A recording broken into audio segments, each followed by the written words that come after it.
Ada beberapa kondisi yang membuat bayi perlu masuk ke ruangan ini, seperti kelahiran prematur hingga kondisi cacat lahir. Organ tubuh bayi-bayi yang masuk ruangan NICU umumnya belum bisa menjalankan fungsinya secara mandiri setelah keluar dari rahim, sehingga membutuhkan berbagai alat bantu untuk bisa berfungsi.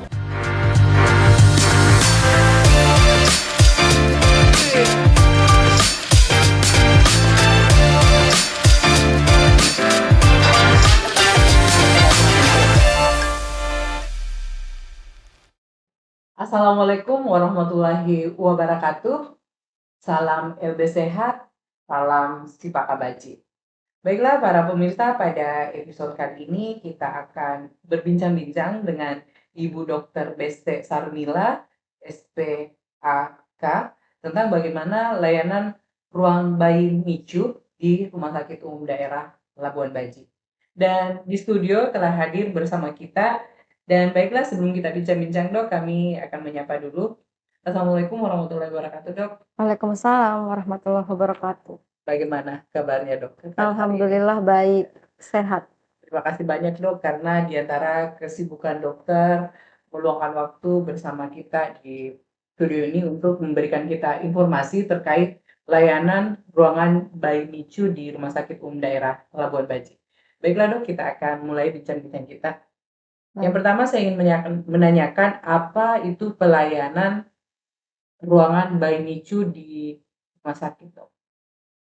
Jadi NICU itu NICU ya, itu kepanjangan dari Neonatal Intensive Care Unit. Jadi itu adalah ruang ICU untuk bayi yang baru lahir. Jadi untuk neonatus. Makanya disebut NICU.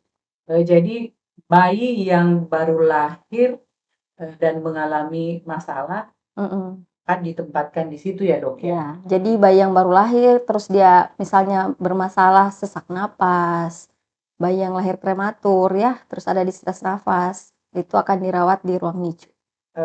Apabila bayinya lahir bukan di rumah sakit Labuan Baji, apakah bisa juga dilayani di sini dok?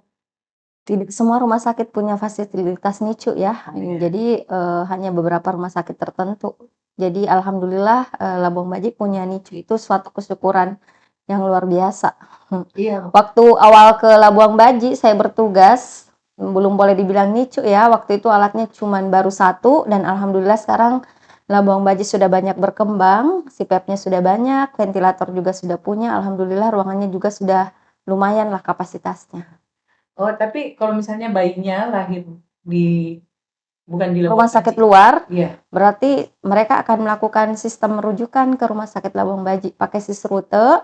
Biasanya mereka akan mengontak di UGD ya, kita kan punya sistem sisrute namanya. Mereka akan mengirim bayinya karena mereka tidak punya fasilitasnya, jadi harus dirujuk ke tempat kita. Jadi alhamdulillah Rumah Sakit Umum Daerah Labuan Baji juga salah satu rumah sakit di Sulawesi Selatan yang mempunyai ruang pelayanan NICU. Iya, alhamdulillah. Alhamdulillah ya dok ya. Yang kedua yang ingin kami tanyakan, kelahiran prematur itu apa sih dok? Jadi kelahiran prematur itu kalau bayinya lahir di bawah 37 minggu. Jadi kita tahu bayi dikatakan cukup bulan atau ATRM itu kalau lahir di usia gestasi 37 sampai 42 minggu. Jadi kalau lahir di bawah 37 minggu itu adalah kelahiran bayi prematur nih. Tergantung lagi, ada pembagiannya lagi. Kalau misalnya dia lahirnya di bawah 28 minggu itu namanya extreme preterm. Jadi bayi yang lahir prematur ekstrim, kemudian 28 minggu sampai 31 minggu 6 hari namanya very preterm. Terus 32 minggu sampai 33 minggu 6 hari namanya moderate preterm, dan 34 minggu sampai 36 minggu 6 hari namanya late preterm. Tentu saja makin muda usia gestasinya, misalnya dia lahir 27 minggu, 26 minggu, maka tentu saja morbiditasnya akan semakin meningkat. Morbiditas maksudnya hal-hal yang bermasalah itu pasti akan lebih banyak. Mortalitasnya juga akan lebih banyak. Dan itu tentu saja membutuhkan sokongan, salah satunya itu dengan adanya perawatan NICU. Dan Indonesia, kalau yang perlu kita ketahui, Indonesia itu masih menjadi peringkat kelima untuk kelahiran prematur di seluruh dunia. Jadi kalau di seluruh dunia itu ada sekitar 15 juta setahun kelahiran prematur. Banyak juga ya kasus yang terjadi di Indonesia? Banyak. Dan kalau Mhm. boleh tahu penyebab lahirnya bayi prematur ini apa? Jadi banyak faktor ya, jadi ada faktor ibu, terus faktor bayinya sendiri, sama ada faktor plasenta. Itu semua yang membuat misalnya ibunya ada penyakit, Ya, ibunya ada tekanan darah tinggi, bisa kita sebut preeklamsi. Jadi tensi ibunya tiba-tiba mendadak tinggi, kalau kita tidak keluarkan bayinya, akan eee, membahayakan akan membahayakan untuk ibunya. ibu Ibunya sendiri. bisa kejang, jadi mau tidak Oh, mau kehamilannya harus diterminasi. Bayinya akhirnya lahir prematur. Terus ibunya perdarahan, gitu-gitu yang membuat, faktor bayinya sendiri ya, bayinya mengalami infeksi, jadi, bayinya harus dikeluarkan. Terus faktor plasenta, ada namanya plasenta previa ya. Jadi ada beberapa faktor yang menyebabkan bayi bisa lahir prematur. oh seperti itu. Mhm. Kalau misalnya 28 minggu itu berapa bulan ya?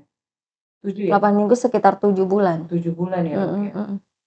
Itu banyak ya terjadi ya, Dok? Lumayan banyak ya, karena banyak juga ibu yang hipertensi, terus ada ketuban pecah juga ya, maksudnya belum waktunya pecah ketuban, ibunya sudah pecah ketuban, Jadi entah karena otomatis kelelahan ya, ya, atau atau memang karena panasnya infeksi, ya ya, itu semua bisa memicu. stres kan juga Heeh. bisa Ya faktor mengakibatkan stres ya, juga bisa memicu. makanya kalau kita hamil itu semuanya harus dijaga ya, Dok, ya? Ya, harus istirahat Iya, yang cukup, nutrisi pikiran harus, juga, pikiran. emosional juga harus dikontrol. Betul. Terus, untuk perawatannya sendiri, Dok, Mhm. yang harus ada di ruang NICU bayi itu apa? Ya kalau Yang namanya wajib, yang namanya NICU berarti harus ada ventilator ya. ventilator, Berarti harus ada ventilator, itu alat bantu invasif, alat bantu nafas invasif. Alat bantu nafas non invasif juga ada, namanya CPAP. Nah, terus peralatan-peralatan lain, misalnya alat untuk terapi sinar, namanya fototerapi, karena bayi-bayi kecil itu juga kan gampang mengalami kuning, iya, betul kuning, sekali, jadi Dok. kita harus terapi sinar. Terus selanjutnya, untuk ruang NICU di Rumah Sakit Umum Daerah Baji itu berapa menyiapkan berapa tempat untuk bayi, Dok? Untuk NICU sendiri kita masih cuma punya 4, tapi kalau digabung dengan SCN itu Special Care Nursery, itu sekitar 12 bed. Jadi, ini dalam 1 bulan ini apakah, bed itu selalu terisi atau bagaimana? Ya, selalu penuh dan kita, selalu sudah beberapa kali menolak rujukan karena, terkadang permasalahannya gini ya, NICU-nya penuh, satu, terus yang Mhm. kedua mungkin NICU-nya ada, terus ICU ibunya yang tidak ada. Oh, karena, Karena terkadang ibunya juga perlu perawatan ibunya ICU, juga heeh. Iya, betul. Alhamdulillah sih selalu penuh. penuh ya. Mhm. Terus, multidisiplin yang terlibat di ruang bayi NICU selain dokter anak apa, Dok? Selain dokter anak tentu memang kita butuh pendekatan multidisiplin ya, karena di perawatan NICU itu bukan cuma masalah distres nafas, kadang juga ada bayi lahir misalnya ada kelainan kongenital yang perlu tindakan operasi ya. Jadi ada bedah anak juga, terus jantung, dokter jantung karena bayi prematur itu kan, masalah yang sering terjadi juga adalah masalah di jantungnya ya, ada kebocoran. Bukan kebocoran sih, maksudnya waktu lahir kan memang ada lubang-lubang di jantung Iya. kita ya, yang harusnya pada saat lahir itu sudah menutup, bayinya belum menutup karena masalah prematuritasnya. Jadi dokter jantung anak, kalau misalnya rumah sakit tidak punya jantung anak, berarti SPJP lah, terus bedah toraks, kalau misalnya pasiennya lahir dengan hernia diafragmatika ya, itu juga kelainan kongenital. Terus dokter rehabilitasi medik, dibutuhkan juga kalau misalnya bayinya, terpasang ventilator lama, itu kan lendirnya banyak ya, jadi kadang-kadang kita memerlukan intervensi rehab medik. Terus dokter mata juga, karena salah satu komplikasi bayi prematur itu adalah retinopathy of prematurity atau kebutaan pada bayi prematur akibat penggunaan oksigen, akibat infeksi, akibat transfusi berulang. Jadi semua bayi prematur itu kita harus screening matanya, ada kebutaan atau tidak, ada ROP atau tidak. Terus, dokter THT juga, karena pendengarannya juga harus kita screening, ada masalah pendengaran atau tidak. Jadi, setiap saat ini kan bayi ini otomatis ditinggal oleh ibunya, Dok. Maksudnya Mhm, itu biasanya mhm. berapa lama, Dok? Rata-rata bayi itu dirawat selama berapa lama? Lumayan lama ya, karena kalau misalnya bayi prematurnya lahir 26 minggu, 27 minggu, ya bisa 2 sampai 3 bulan. 2 sampai 3 bulan. Bisa 2 sampai 3 bulan. Baru bisa. Baru bisa kembali ke rumah. Jadi untuk konsumsi kanan dan semuanya itu dibawakan oleh, kalau misalnya ASI nih, kan orang tuanya pasti setiap saat bawa ASI. Iya, karena kan bayi itu kebutuhan utamanya ASI ya. Iya. Karena ASI adalah makanan yang terbaik untuk bayi. Jadi kita harus selalu mengusahakan ASI. Memang kekurangan di tempat kita belum punya penyimpanan ASI ya, belum punya ASI storage, belum punya bank ASI. Jadi setiap saat orang tuanya harus datang. Ya, ditelepon sama perawat, karena kalau tidak kan bayinya butuh minum kan tiap 3 jam atau tiap 2 jam. Sebenarnya sih baiknya memang kita punya ASI storage, tapi memang kita belum punya. Jadi orang tuanya biasanya datang terus perah express breast milk di rumah sakit, atau mungkin bawa dari rumah, ayahnya yang mengantarkan. Cuman diajarkan bagaimana teknik sterilisasi ya, karena bahaya juga kalau misalnya melakukan ASI perah, express breast milk, terus terkontaminasi kuman kan, kita justru memasukkan kuman ke bayi. Iya. Iya, jadi ini catatan penting bahwa alat penyimpan ASI di sini belum ada. Jadi itu kekurangan peralatan di ruang NICU sendiri ya, Dok ya. Lanjut, Dok, kesiapan orang tua ketika kelahiran prematur itu apa saja, Dok, yang dipersiapkan? Tentu saja kalau masalah kesiapan ya, Kak, itu yang PR kita juga selama ini, karena orang tua itu kayaknya untuk merawat bayi prematur tidak siap ya, karena tahu lah ya, bayi prematur kecil, semua organ-organnya belum matang ya, jadi semuanya. Ukurannya berapa, Dok? Beratnya berapa? Yang paling kecil di kita yang dirawat 600 gram. 600 gram. Sebesar botol, lebih kecil dari botol aqua kali. 600 gram. Gimana tuh 600 gram ya? Iya, kecil sekali, seperti botol air mineral. 600 gram. Jadi bayangkan ya, kita aja kan petugas kesehatan mungkin yang bertugas di ruang lain ya, yang tidak terbiasa memegang bayi, pasti juga, apalagi orang tua kan yang tidak punya pengalaman. Jadi itu yang kalau orang tuanya cepat mandiri, itu akan membuat bayinya cepat pulang. Tapi kalau misalnya orang tuanya nggak mandiri, jadi memang salah satu perawatan di NICU itu namanya family integrated care. Jadi orang tuanya diikut sertakan dalam perawatan bayinya, karena mereka nanti yang punya peranan penting ya kalau bayinya sudah di rumah. Misalnya kalau ibunya mandiri, terus orang tua bapaknya misalnya dan keluarga lain mensupport, biasanya itu akan lebih cepat pulang. Kita ada satu teknik perawatan namanya perawatan metode kangguru. Perawatan metode kangguru, tahu kangguru kan? Iya, Dok.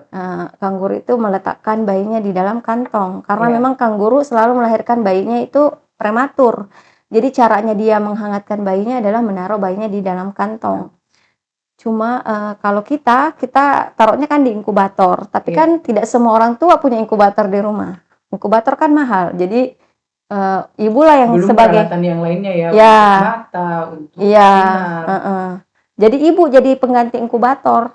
Jadi bayinya nih taruh di dada, jadi dia mentransfer kehangatan kulit dari ibu ke kulit bayi. Jadi ibu berfungsi sebagai pengganti inkubator, bahkan lebih baik dari inkubator, karena itu kan ada bonding antara ibu dan bayi. Nah, kalau ibu PMK-nya sudah baik, cara memberi ASI-nya sudah baik, biasanya bayinya akan cepat pulang. Jadi kita ikut sertakan orang tua dalam merawat bayinya. Kalau sudah stabil ya bayinya, kalau misalnya bayinya sudah lepas alat bantu napas, minumnya sudah full. Berapa lama itu bisa dimasak?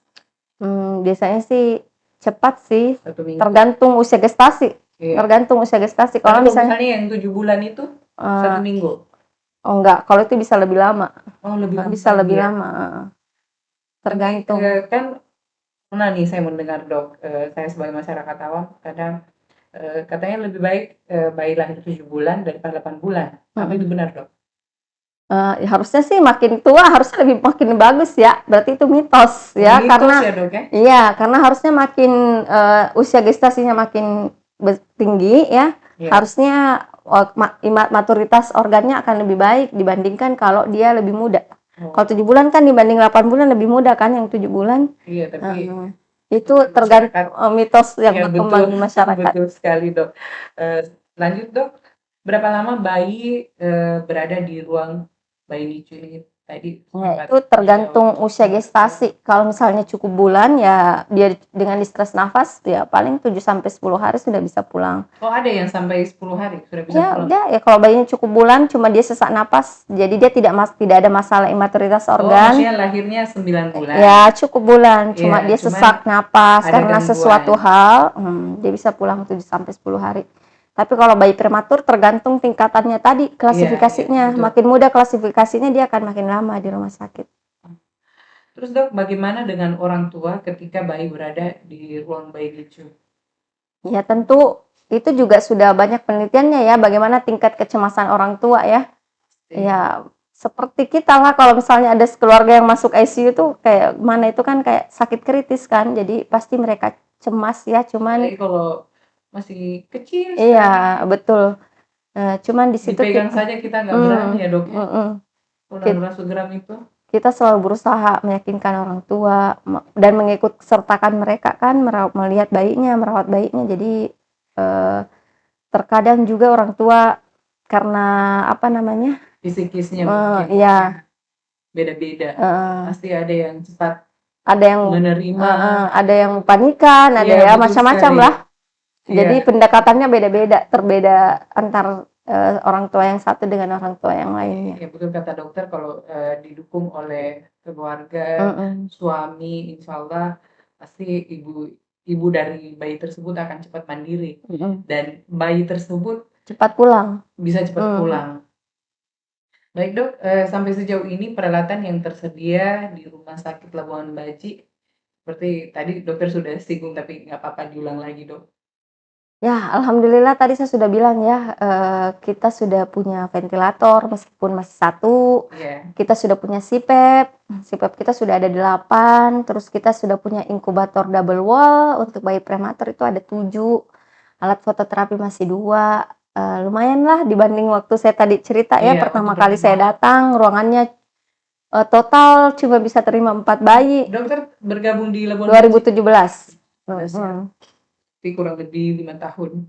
Ya, dan sekarang perubahannya sudah jauh dan alhamdulillah kita terpilih dari Kemenkes ya jadi pusat rujukan ibu dan anak untuk Provinsi Sulawesi Selatan, Rumah Sakit Labuan Baji. Biasa ini tentu karena kerjasama dan dukungan dari para dokter dan tenaga kesehatan di Rumah Sakit Labuan Baji. Terus dok, untuk kasus ini pasti dokter sudah sering melihat, adakah yang paling berkesan selama menangani kasus ini dok? Bayi lahir secara prematur. Semua bayi berkesan ya. Siapa tahu ada yang dokter ingat sekali bahwa yang saya ingat itu yang bayi 600 gram itu karena waktu itu kan kayak sudah pasrah ya, bayi 6 bulan lah lahirnya lah waktu itu 25 minggu ya. Jadi kalau ya bayi sekecil itu yang kita takutkan kan itu henti napas ya, tidak bernapas karena memang pusat nafasnya kan belum matang ya. Nah, terus kita tidak punya alat ventilator waktu itu. Jadi belum punya waktu itu. Jadi yang kutakutkan kalau bayinya henti nafas saya mau bikin apa kan?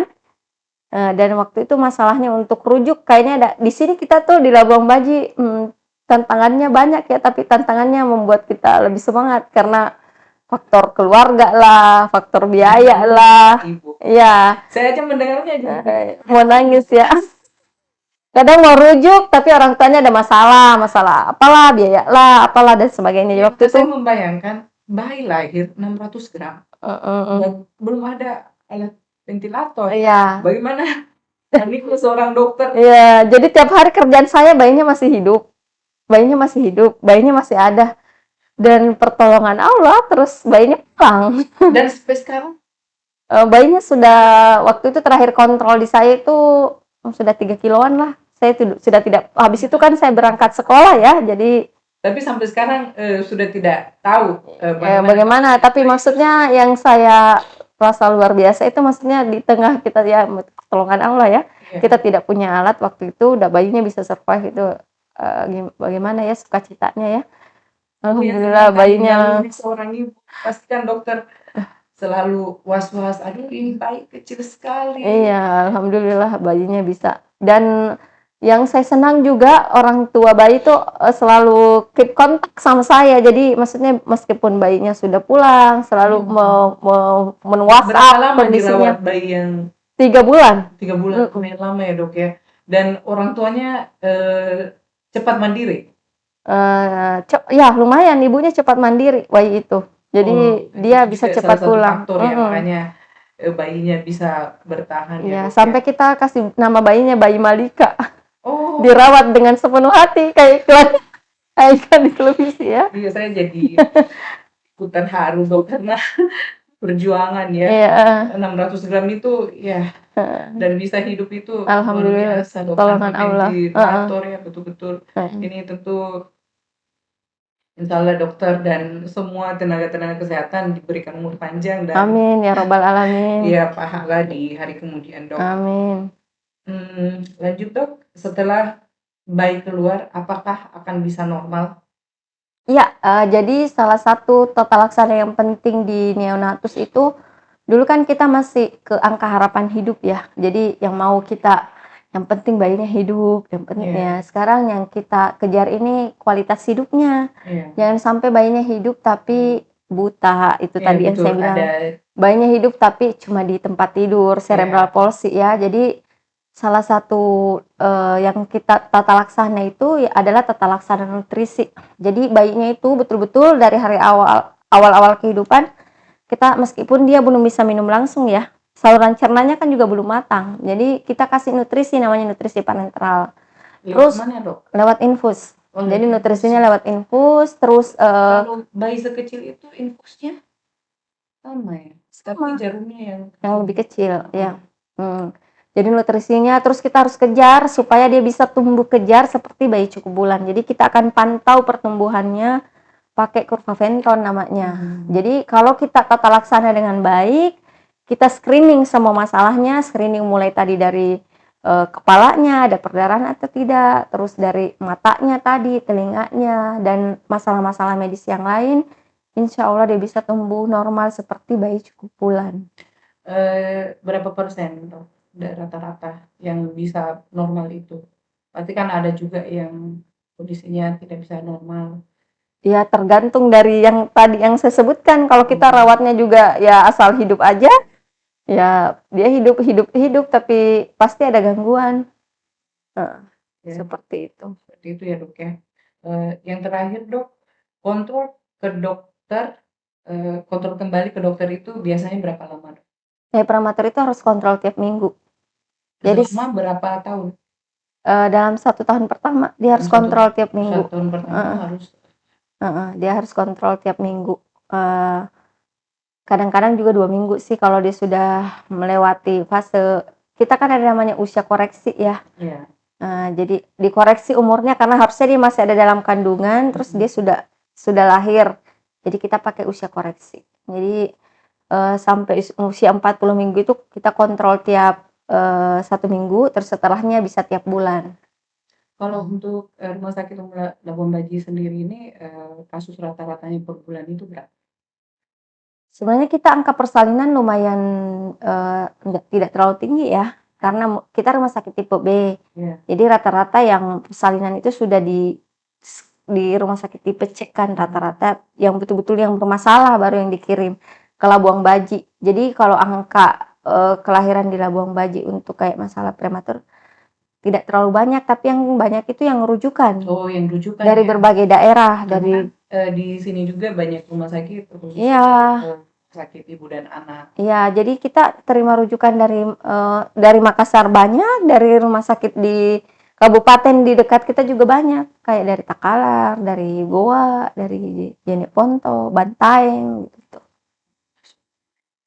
Biasa yang memang fasilitas yang dimiliki oleh rumah sakit daerah Labuan Baji alhamdulillah terus berkembang dan terus mencari sesuatu yang baru ya dok ya. Dan baiklah pemirsa, alhamdulillah hari ini informasi dan edukasi dari dokter kita sangat bermanfaat. Saya pun jadi ikut terharu mendengar, cerita dokter di ruang NICU bayi, bagaimana perjuangannya setiap saat melihat bagaimana kondisi bayi, karena kita juga sebagai seorang perempuan tentu naluri keibuan kita yang Hmm, paling utama ya, Dok, ya. Baiklah, iya, Dok, terima kasih banyak waktu dan sama-sama. informasinya, dan kami akhiri para pemirsa.